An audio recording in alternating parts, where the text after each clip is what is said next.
बिस्मिल्लाहिर्रहमानिर्रहीम। नाज़रीन, मैं हूं जावेद बलोच और उम्मीद है आप लोग खैरियत से होंगे।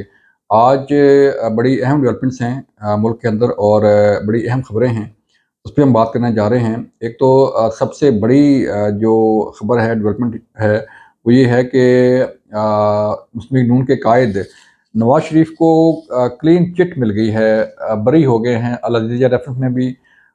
इनके तमाम रेफरेंस से मुतल्लिक हम बात करने जा रहे हैं कि पहले किस रेफरेंस में बरी हुए और अब जो है जो रेफरेंस जिसमें बरी हुए हैं उसके बाद की सूरत हाल क्या होगी। फिर हम बात करने जा रहे हैं कि जुल्फ़िकार अली भुट्टो शहीद का जो उन्हें अदालती कत्ल करार देने के हवाले से सदारती रेफरेंस था, उसकी समाअत बाकायदा शुरू हो गई है। और ये बड़ी अहम डेवलपमेंट है पाकिस्तान के अंदर के पाकिस्तान की अदलिया जो है अपने फ़ैसलों से मुतल्लिक भी जो है वो गौर कर रही है कि आया जो फ़ैसला किया गया था वो दुरुस्त था या नहीं था। इसके मुतल्लिक अगर अगर कोई फ़ैसला आता है तो ये एक बहुत बड़ी डेवलपमेंट होगी जो पाकिस्तानी अदलिया की तारीख़ में जो है शायद ऐसा कभी कोई वाक़या पहले नहीं होगा, कोई केस ऐसा पहले नहीं होगा कि इस तरह का कोई केस लगाया गया हो या उस पे कोई वर्डिक्ट भी आया हो। तो इसके साथ-साथ तीसरी जो बड़ी खबर है वो ये है कि आज साइफर साजिश केस में की अडयाला जेल में समाअत हुई और समाअत के दौरान जो है वो फ़र्द जुर्म 1 दिन के लिए टल गई है। लिहाजा 12 दिसंबर की बजाय 13 दिसंबर को ये अडयाला जेल में तहरीक-ए-इंसाफ के साबिक़ चेयरमैन इमरान खान पर फ़र्द जुर्म आयद होने जा रही है। इसके साथ-साथ एक और बड़ी अहम डेवलपमेंट, एक और बड़ी अहम खबर जो है वो ये है कि आज सिक्योरिटी फोर्सेस का बहुत बड़ा ऑपरेशन हुआ है डीआई खान के इलाके में और सिक्योरिटी फोर्सेस ने जो है वो 27 दहशतगर्द जो हैं वो जहन्नम वसल कर दी हैं। उनके कब्ज़ा से भारी असला बरामद किया गया है और जो खुफिया ठिकाने हैं वो भी सिक्योरिटी फोर्सेस ने तबाह कर दी हैं। इन तमाम खबरों के हवाले से आपको आगाह करेंगे। सबसे पहले चलते हैं कि मुस्लिम लीग नून के कायद नवाज शरीफ का जो आखिरी केस था अल अज़ीज़िया रेफरेंस, उसमें उन्हें जो है वो बरी कर दिया गया है और इस रेफरेंस में बरी होने के बाद नवाज शरीफ पर कोई ऐसा केस नहीं है जिसमें वो कन्विक्टेड हों, जिसमें उन्हें सज़ा हो और वो इलेक्शन जो है वो ना लड़ सकते हों। चूँकि बरी हुए हैं इस केस में तो ये केस जो है वो ख़त्म हो गया है। इससे पहले 3 रेफरेंस टोटल थे इन पर। जब जेआईटी बनाई गई, हमने उस जेआईटी को रिपोर्ट भी किया था कि किस तरह जेआईटी बनाई गई, किस तरह सुप्रीम कोर्ट ने निगरान जज मुकर्रर किए, किस तरह निगरान जज ने एहतसाब अदालत पर जो है वो चेक रखा, मॉनिटरिंग रखी और उन्हें हुक्म दिया कि आपने विद इन टाइम लाइन जो है ये सारा केस ख़त्म करना है और इस केस का फ़ैसला करना है। कभी नहीं हुआ हिस्ट्री में कि कोई निगरान जज मुकर्रर किया गया हो, सुप्रीम कोर्ट की डिज़ायर पर जो है वो निगरान जज बना हो मुकर्रर हो और फिर वो सारा मॉनिटर करे और फिर जेआईटी वगैरह की रिपोर्ट में जैसे कि नैब ने अपने अपने दलाइल में, अपने रिमार्क्स में जब ये समाअत हो रही थी तो उस वक़्त भी नैब की तरफ से ये कहा गया कि इस केस में कुछ नहीं है। नैब के पास कोई ऐसा सबूत नहीं है। सारी जो है वो जेआईटी की सरबराह की एक रिपोर्ट जो है उस पर मबनी ये रेफरेंस बनाए गए थे। क्योंकि मैं आपको अगर बताऊँ तो नैब का जो तरीक़ाकार है वो ये होता है कि अगर नैब के पास कोई कंप्लेंट आती है तो सबसे पहला उनका ये काम होता है कि उसको वेरीफ़ाई किया जाए। अगर कंप्लेंट वेरीफ़ाई हो जाए, उसमें कुछ जान हो तो वो जो कंसर्न डीजी है नैब का, चाहे वो नैब पिंडी हो, चाहे नैब लाहौर हो, चाहे नैब क्वेटा हो, पेशावर हो, कराची हो, कहीं का भी हो, तो जो कंसर्न डीजी है वो इस वेरिफ़िकेशन को इंक्वायरी में कन्वर्ट करता है। अगर इंक्वायरी में कुछ इल्ज़ामात साबित हों या नैब को शवाहिद मिलें तो फिर ये इंक्वायरी इन्वेस्टिगेशन में कन्वर्ट होती है। अगर इन्वेस्टिगेशन में चीज़ें और मज़ीद ठोस शवाहिद मौजूद हों, चीज़ें चल रही हों तो फिर ये इन्वेस्टिगेशन जो है रेफ़रेंस में तब्दील होती है और फिर ये रेफ़रेंस कोर्ट में दायर कर दिया जाता है। ये होता है प्रोसेस।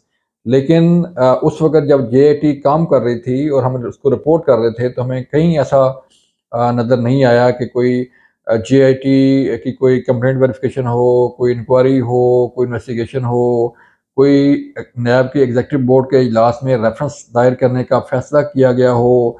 उस वक़्त justice retired Javed Iqbal chairman NAB थे, साबिक़ वज़ीर-ए-आज़म इमरान खान उस वक़्त विराजमान थे वज़ीर-ए-आज़म हाउस में।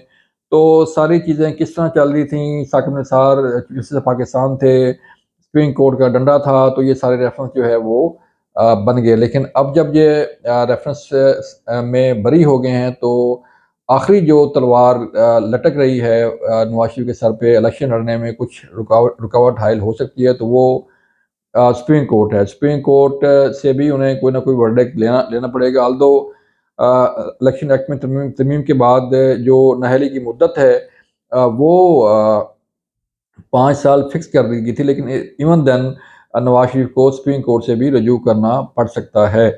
तो ये तो था मामला नवाज शरीफ का। अब अगर हम चलते हैं, जुल्फ़िकार अली भुट्टो शहीद का एक इंतहाई अहम रेफरेंस की समाअत जो है वो शुरू हो चुकी है, और लार्जर बेंच जो है वो इस केस की समाअत कर रहा है, और पहली दफ़ा जो है वो इससे पहले भी जो है वो केस बराह रास्त नशर हुए, लेकिन ये रेफरेंस जो है 12 साल बाद इसकी समाअत जब शुरू हुई, तो फिर पब्लिक ने, अवाम ने देखा लाइव अपने घरों में बैठ के कि इस रेफरेंस में इसकी क्या समाअत हो रही है, क्या दलाइल दिए जा रहे हैं। आज 42 साल बाद क्या जुल्फ़िकार अली भुट्टो को जो है वो इंसाफ मिल पाएगा, भुट्टो ख़ानदान को इंसाफ मिल पाएगा? ये बहुत बड़ा सवाल है।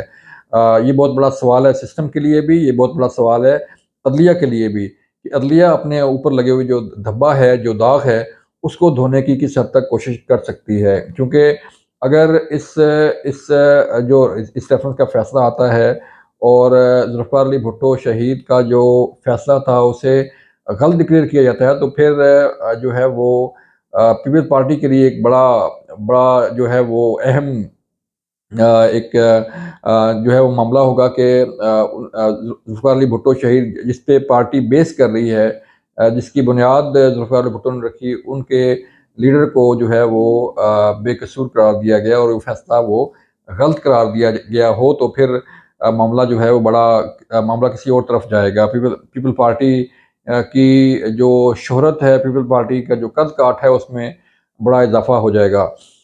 फिर तीसरा एक बड़ी आज अहम डेवलपमेंट, एक बड़ा ऑपरेशन जो है उसके मुतल्लिक़ आपको आगाह करने जा रहे हैं कि आज 27 दहशतगर्द मारे गए हैं। सिक्योरिटी फोर्सेस के इंटेलिजेंस बेस्ड ऑपरेशन जो है वो हुए हैं। आईएसपीआर ने बताया है कि डेरा इस्माइल खान के इलाकों में जो है ये अंद्राबन का इलाका है, वहाँ पर ऑपरेशन किया गया।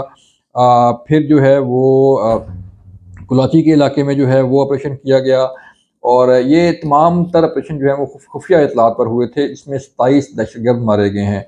एक एक एक कार्रवाई में जो डीआई खान के इलाके में हुई, तो उसमें उस ऑपरेशन में 17 दहशतगर्द मारे गए।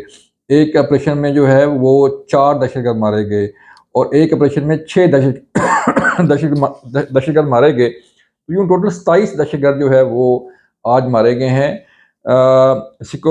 एक चेक पोस्ट को निशाना बनाया था दहशतगर्दों ने। 6 दहशतगर्द जो है सिक्योरिटी फोर्सेस की एक चेक पोस्ट पर हमलावर हुए, उन्हें काउंटर किया गया, और उन 6 के 6 दहशतगर्दों को जहन्नम वासल कर दिया गया।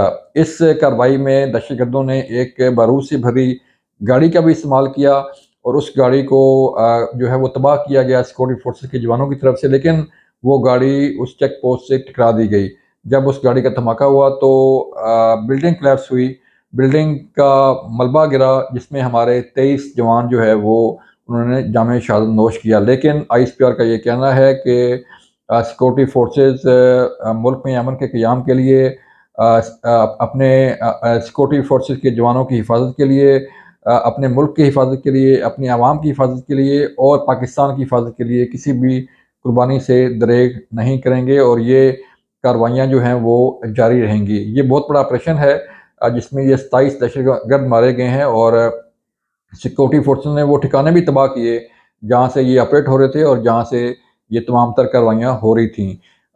एक और ख़बर के तहरीक इंसाफ के साबिक़ चेयरमैन इमरान खान का पर जो साइफर साजिश केस में फर्द जुर्म आयद होनी थी 12 दिसंबर को, मंगल के दिन वो नहीं हो सकी, और कोर्ट ने तारीख दे दी है 13 दिसंबर की, यानी कि कल जो है वो इस केस में फ़र्द जुर्म आयद हो सकती है। तो इसके बाद ये केस मज़ीद स्पीड के साथ चलेगा। देखना ये है कि इस केस का फ़ैसला क्या आता है। अपना ख़्याल रखिएगा। अल्लाह हाफ़िज़।